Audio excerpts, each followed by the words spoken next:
الله أكبر.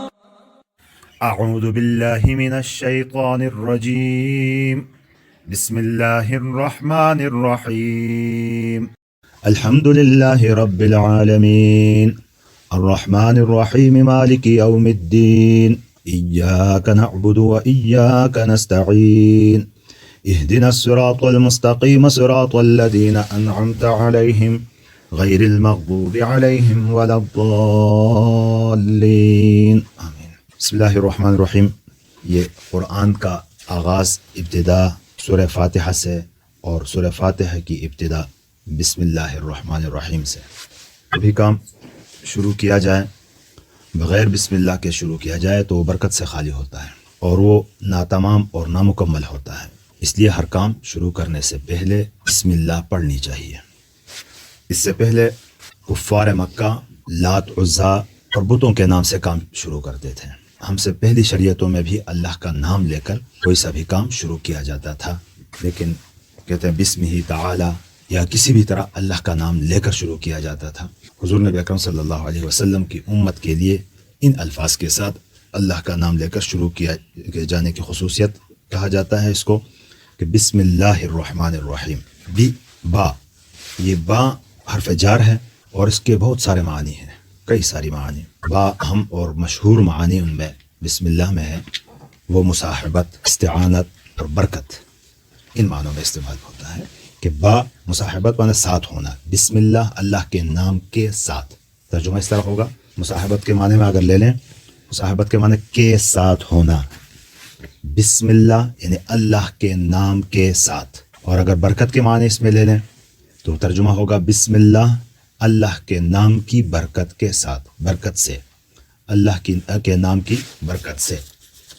استعانت یعنی مدد کا معنی اگر لے لیں تو اس کا ترجمہ ہوگا بسم اللہ اللہ کے نام کی. یہ تینوں ترجمے درست ہیں، ٹھیک ہے.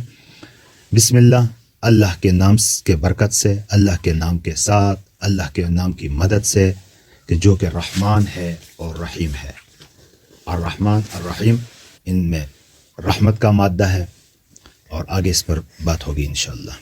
بسم اللہ الرحمن الرحیم اللہ کے نام سے شروع کر کے یہ بسم اللہ اس سورہ فاتحہ کا حصہ ہے یا نہیں، اس کا جز ہے یا نہیں. اس بارے میں بعض حضرات کہتے ہیں، جیسے امام شافعی رحمۃ اللہ علیہ کے بارے میں منقول ہے کہ ان کے ہاں یہ بسم اللہ سورہ فاتحہ کا جز ہے.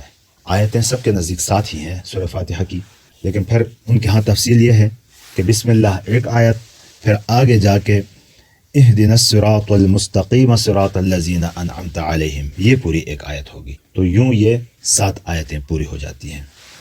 اور باقی دوسرے ائمہ، دوسرے حضرات کے ہاں، امام ابو حنیفہ وغیرہ حضرات کے ہاں بسم اللہ قرآن کی ایک آیت ہے، سورتوں کے درمیان فاصلے کے لیے لائی جاتی ہے، لیکن اس کی کوئی خاص جگہ متعین نہیں ہے، لیکن یہ سورتوں کے درمیان فصل پیدا کرنے کے لیے لائی جاتی ہے. سورہ توبہ کے علاوہ باقی تمام سورتوں میں لکھی جاتی ہے اور پڑھی جاتی ہے. تو یہ بلا تعین جگہ متعین ہے سورہ نمل میں، انہ من سلیمان و انہ بسم اللہ الرحمن الرحیم. تو وہاں تو جگہ متعین ہے اس کی، باقی بلا تعین. یہ ایک آیت ہے لیکن سورہ فاتحہ کا حصہ نہیں ہے، کسی بھی سورت کا حصہ پھر نہیں ہے. تو ان کے نزدیک اہدنا الصراط المستقیم ایک آیت، صراط الذین انعمت علیہم یہ دوسری آیت. تو یہ آیتیں اس طرح 7 وہاں بھی بنتی ہیں. تو دونوں حضرات کے ہاں یہ آیتیں 7 ہی ہیں. اب فرق کہاں پڑے گا کہ جو کہتے ہیں کہ یہ سورہ فاتحہ کا حصہ ہے، تو ان کے نزدیک جب نماز پڑھیں گے تو سورہ فاتحہ کے ساتھ بسم اللہ سے پڑھنا ضروری ہوگا، بسم اللہ کے ساتھ. اور جن کے ہاں یہ حصہ نہیں ہے سورہ فاتحہ کا، تو وہ جب سورہ فاتحہ پڑھیں گے تو ان کے ہاں بسم اللہ اس کے ساتھ پڑھنا جہری نمازوں میں یا سری نمازوں میں سری طور پر، جہری نمازوں میں جہری طور پر ضروری نہیں ہوگا. اس کے بعد سورہ فاتحہ کا لفظی معنی فتح یفتح فتحا کے معنی کھولنا، ٹو اوپن. قرآن یہیں سے ابتدا ہوتی ہے، قرآن اوپن یہیں سے ہوتا ہے، اس لیے اس کو سورہ فاتحہ کہتے ہیں. اور اسی طرح نماز بھی یہیں سے شروع ہوتی ہے، اس لیے اس کو سورہ فاتحہ کہتے ہیں.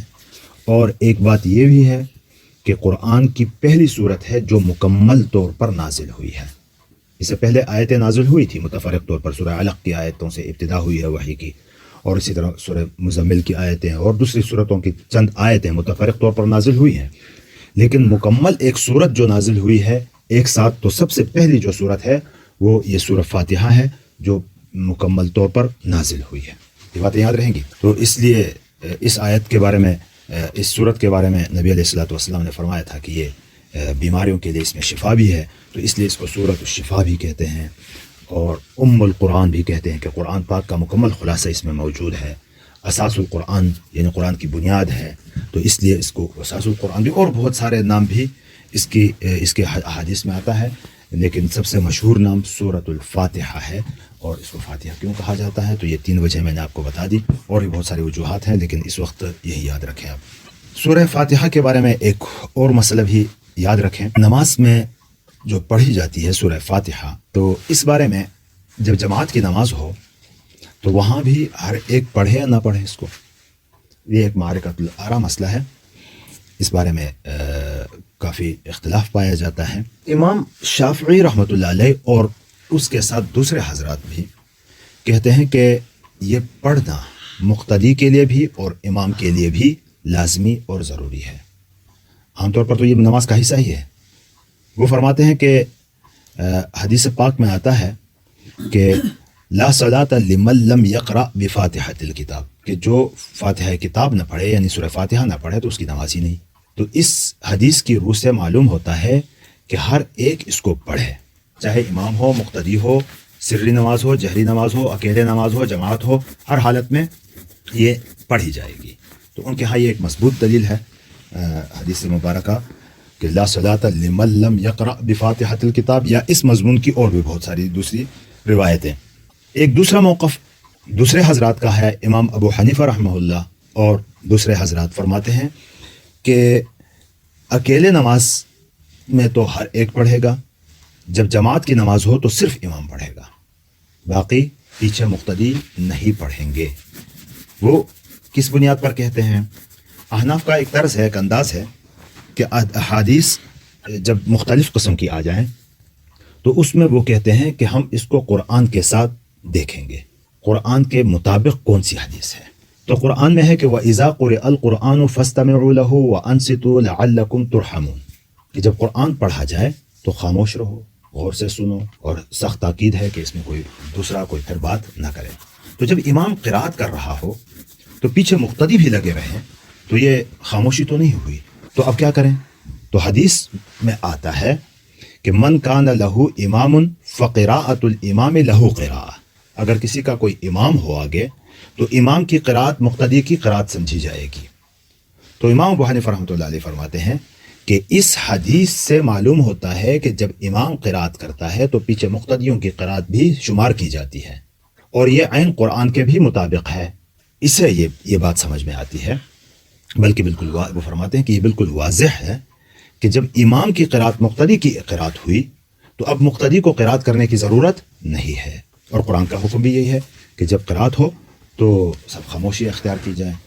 اس لحاظ سے ہم اگر اس حدیث کو دیکھیں جو بخاری اور مسلم کی ہے کہ لا صلاۃ لمن لم یقرأ بفاتحۃ الکتاب، لا صلاۃ الا بفاتحۃ الکتاب، یا اس مضمون کی دوسری حدیثیں ہیں، تو ان تمام احادیث پر عمل ہو رہا ہے. کیونکہ مقتدی، امام، اکیلے نماز پڑھنے والے، ان سب کے لیے فاتحہ ضروری ہے. تو جو مقتدی ہوا تو اس کی فاتحہ تو ہو گئی امام کے فاتحہ کی وجہ سے، اس کی قرات تو ہو گئی امام کے قرات کی وجہ سے. لہٰذا ان تمام احادیث پر بیک وقت عمل ہوتا ہے. تو ان کے نزدیک یہ ہے کہ فاتحہ نہ پڑھی جائے مقتدی کے لیے جماعت کی نماز میں. باقی دوسری نمازوں میں لازمی ہے کہ پڑھے وہ، تو اس کے وہ تو ضروری ہے. پھر قرات نماز کے ارکان میں سے ہے، تو اگر قرات میں پھر اس سورہ فاتحہ کے ساتھ سورت ملانا واجب ہے. تو یہ ایک مسئلہ تھا، مختصراً میں نے آپ کو بتا دیا، تفصیلات اس میں بہت ساری ہیں. الحمدللہ رب العالمین. تمام